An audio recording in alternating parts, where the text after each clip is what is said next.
I went to my friend's wedding 2 years ago. You wanna know where they met? Tinder. I'm sure that doesn't surprise a lot of you, but it surprised me because I've had no luck on Tinder. To me, dating these days can be such a drag, especially when it's hard to meet people without using social media. Makes you think, but I've seen stranger. I knew someone who met their wife in a grocery store parking lot. But I've also met people who have met each other through somewhere even stranger. VR chat.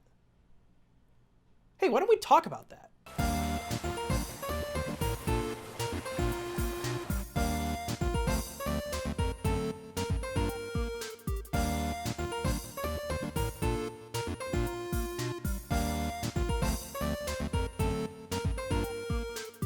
It's not surprising that people want to be with someone. It's kind of part of living a fulfilling life. Everybody knows Maslow's hierarchy of needs, and romance and friendships are right there under psychological needs. It's part of our caveman brains. We want to give and receive love. It doesn't get simpler than that, right? But there's a nuance to it, because everybody's got standards. You do, I do, everyone does. And it's not hard to see that if you don't vibe with someone, they probably aren't the one. It's a balance, you know? You know how people always say it's what's on the inside that counts? Well, they're right, but they're not 100% right. Because like cavemen, we want to see things that are nice and pleasing. Pretty. So if the girl I'm talking to has a starring role as the Ball from Katamari Damacy, I'm probably not going to be interested. But if I see a girl who's attractive, and then she starts telling me that I'm going to die in the next few years because I support Dr. Pepper, well, I'm probably not going to be interested in that either. Because it doesn't take a shrink to tell you that some people have preferences. And the phrase, there's someone out there for everyone, is more true than you'd realize. But finding a chick, or a dude, or a 2D waifu isn't going to solve all of your problems. Again, there's nuance to everything. But we're not here to talk about just that. We're actually here to talk about dating in general. So, how do you meet people these days? Well, a lot of people my age have switched to online dating. When all else fails, online dating is kind of the way to go. Emphasis on the kinda.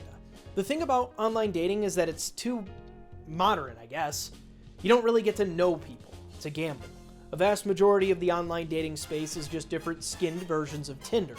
Which would make sense since all of these apps are owned by the guys who work for Match.com. Except for Bumble. But Bumble was founded by one of the people who made Tinder, so they're all kind of in the same bubble. For those who don't know, the idea is very simple. You swipe right if you like, you swipe left if you don't. And even more complex sites have been adapted into this. Because I remember back in college when OkCupid let people send a message to anyone, and it was up to the other person to respond. Now they've become Tinder, and that same prospect that made them stand out, well, it's locked behind a paywall. And don't even get me started on Bumble either. College is a lonely place, and Bumble did nothing to help my case. Here's a story. I met this girl on Tinder, and she ended up showing me her Tinder likes after we exchanged information, because somehow Tinder had magically removed her from my account. But not the other way around. When I looked at her likes and saw that I was still there, I realized that this chick had hundreds of likes more than me. How the fuck is that possible? Because I don't get many matches on Tinder. And to be frank, I gave up after this girl. No more social media dating apps for me, thank you very much. But this had me thinking. Why is it so easy for girls to find people to talk to while it's not for guys? Well, a few years ago, one of the other apps, OkCupid, made a now-deleted blog post talking about how attractiveness functions on the site. These two deleted blogs from OkCupid are called Your Looks in Your Inbox and We Experiment on Human Beings, which really lets you know what they think of their user base. Good on you guys. In the Looks in Inbox blog, they mentioned that while guys have a more reasonable rating of the girls on OkCupid, they also go out of their way to message the more attractive women. Later in this post, the girls rate 80% of these guys unattractive, meaning that the expectations of the gals are vastly different than the expectation of the guys.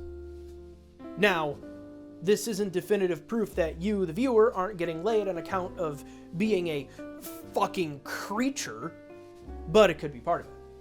Because people are more focused on the pictures that they post and not the personality inside.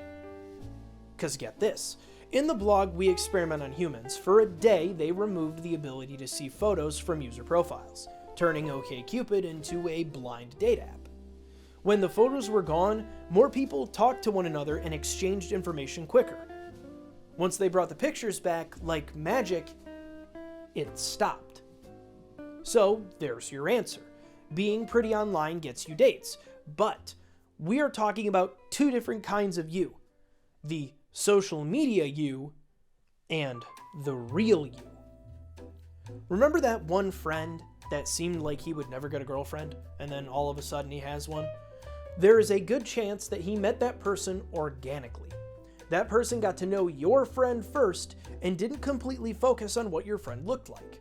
Tinder, OkCupid, Bumble, they don't do that. They make you literally judge a book by its cover because it's their business model. Because people like you and people like me who haven't seen any success on it are the core demographic. We are the kinds of people who would spend money on it just to see who's liking us. Tinder outright said that they use an ELO score, otherwise known as a desirability rating. And you can say, oh, but they don't rely on it anymore. You think so? Because I doubt it. There's no evidence that they didn't just tweak it a little bit and then say that they're not relying on it anymore. They're keeping people in the dark, and that's on purpose. Also, it's no surprise that they want you to spend money. Dating apps intentionally make people miserable, which makes them spend money in an attempt to cure their loneliness.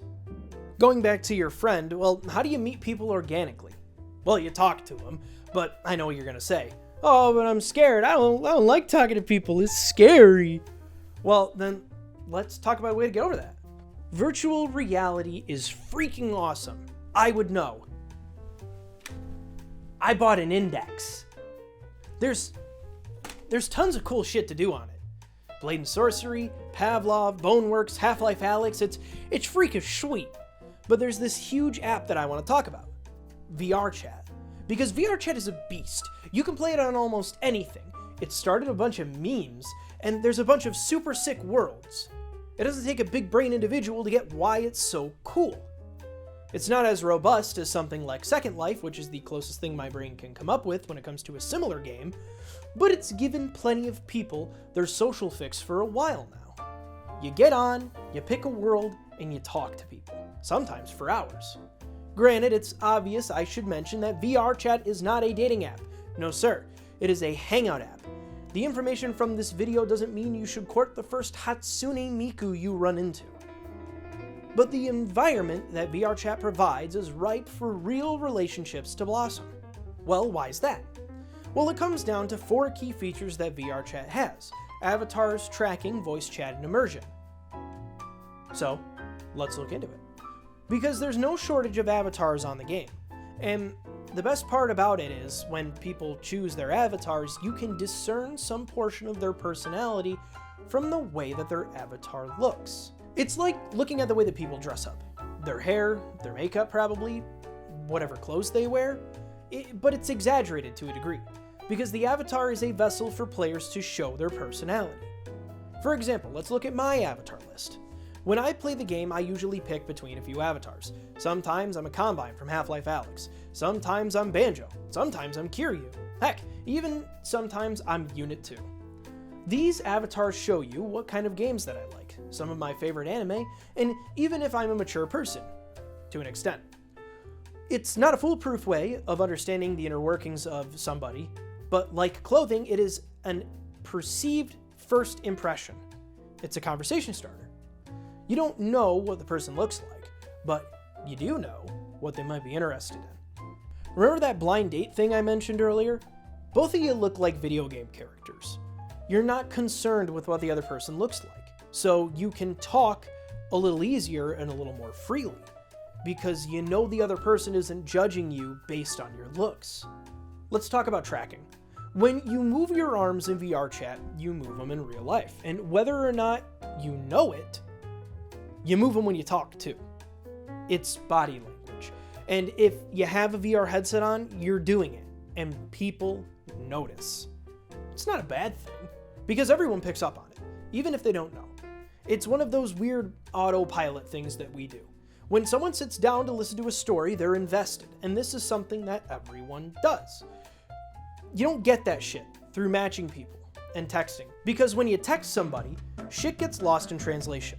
Tone, meaning, sarcasm, you have an idea of what the other person is saying, but sometimes you don't always infer correctly, which can cause problems.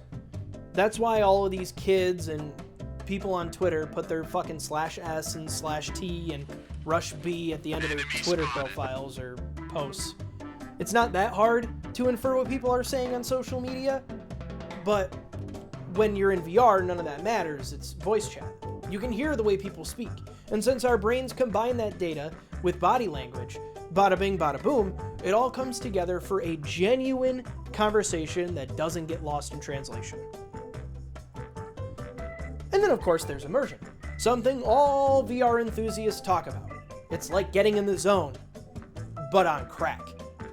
If you're interested enough, you're going to be playing for a while. And unlike playing on a computer, you can't see the clock that easily. So sometimes 2 hours is actually 5.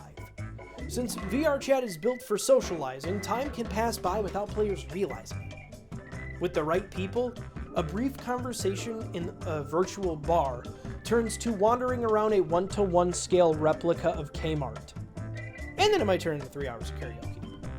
Sure, you're hanging out with people that you'll probably never see again, but god damn did you guys have fun. All of this shit makes for a fucking soup of good vibes. Soup. Sure, VR chat gets a lot of flack online, but when you meet the right people, it's genuinely fun. Here's an example. I spent a few hours just riding a boat in Gelato Beach for Mario Sunshine. At the time, I was catching up with one of my college friends, and while I wasn't actually there, the conversation between me and the other person while we were on this boat was better than just chatting on Discord.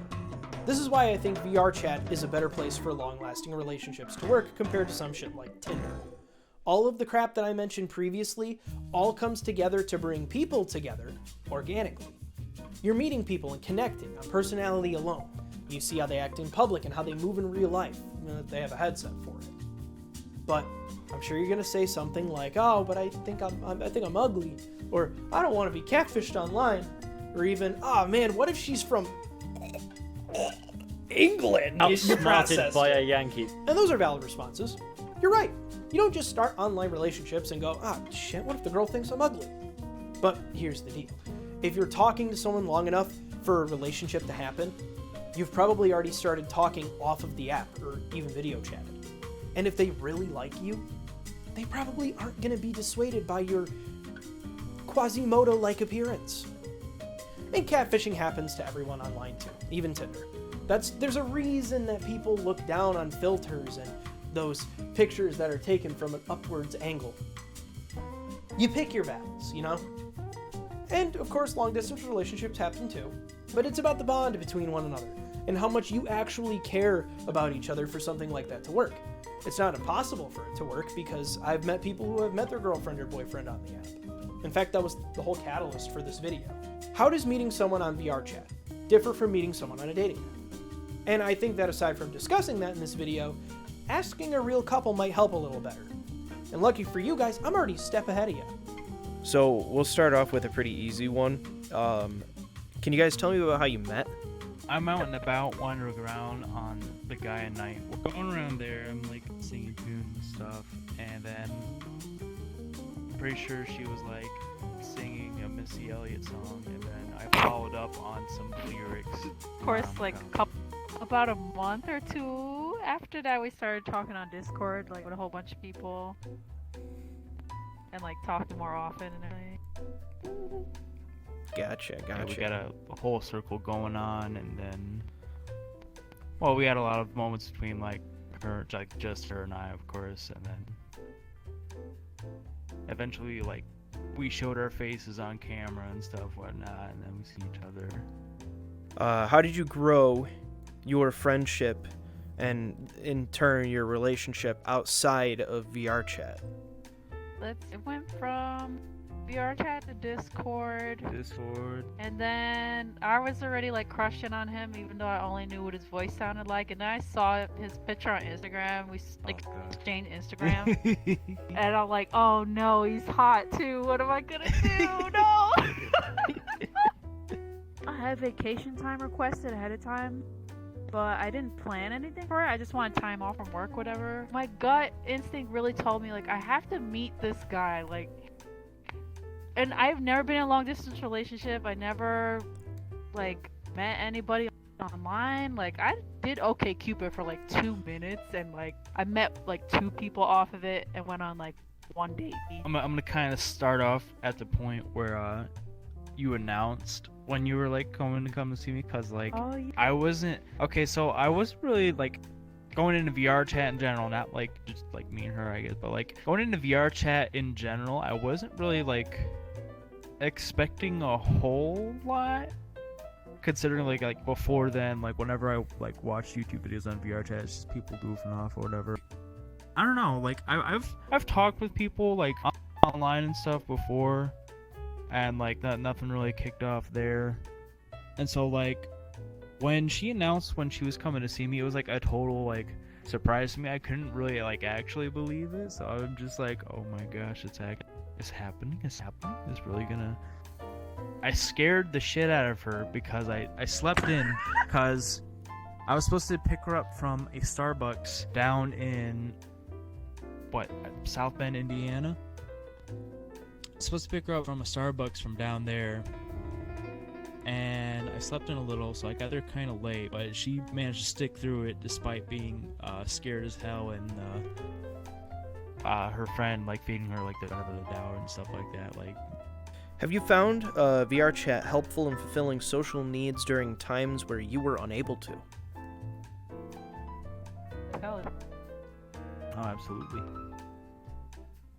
I was on here a lot during 2020 because I moved here in 2019 in June, so I only had a couple of months, not even a year out here really, until the pandemic hit. So I still to this day like don't really have any friends in Michigan because I was here for like 2 seconds and then the pandemic happened.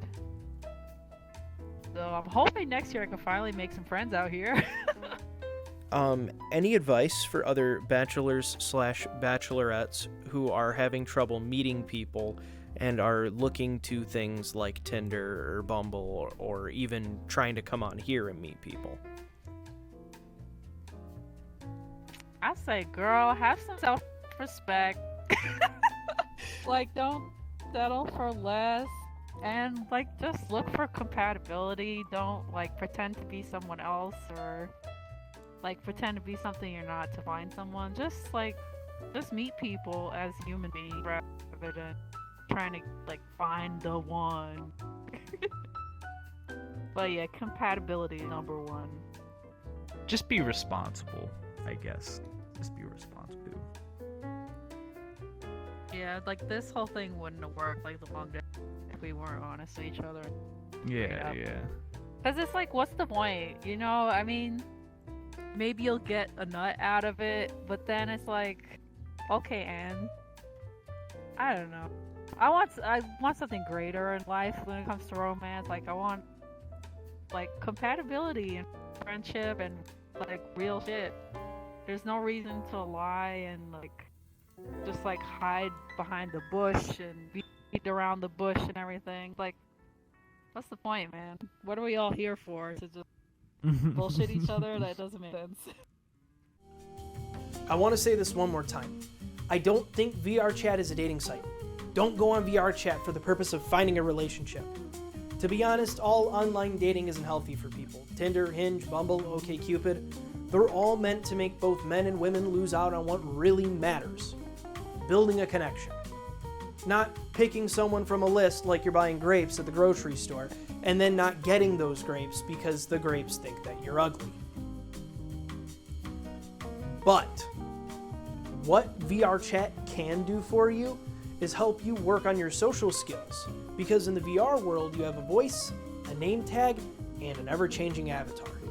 You're not bound by physical appearance compared to Tinder. You can be you, the real you, and people can interact with you on a more personal level.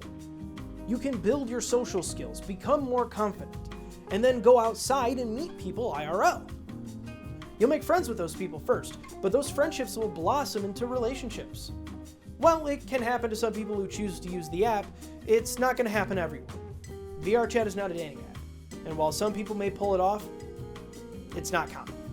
But it is a tool to help you refine your social skills, and then use those refined skills in a realistic setting that you can use to meet somebody. So go touch some grass and try to meet someone, because I know it doesn't sound like it, but we are all gonna make it. And there's nothing stopping you from trying to make friends and memories that could last a lifetime. Well, you made it to the end of the video. Hot dog. That's cool. I want to give a big thank you to Star and Kimberly for doing the interview. You were a treat. I enjoyed talking to you guys. And little did you guys know, but Kimberly, or Kelly, is working on a comic talking about her experience on VRChat and how she met her boyfriend. She sent me some pictures, which I'm going to put right here, and she also gave me a link to her Instagram and the webtoon, because her comic is live right now and you can go read it. So go follow Kimberly and check her comic out. And then I want to give another thank you to one of my Twitter mutuals, Tilipsy, who did the art for this thumbnail. You're a G, man. Thank you very much. I'm very happy with how it turned out. I'm sorry that I haven't been making videos very much. The last video was like in June when I talked about Mario for 40 minutes. I'm sure a lot of people really liked that. I'm going to try to make more videos, but it's going to be topics that I think are interesting or relevant, so don't expect like weekly uploads like the couple months back when I was doing weeklies. That was terrible. I hated it. I have a job now. So thank you guys for watching, and see ya whenever I upload again.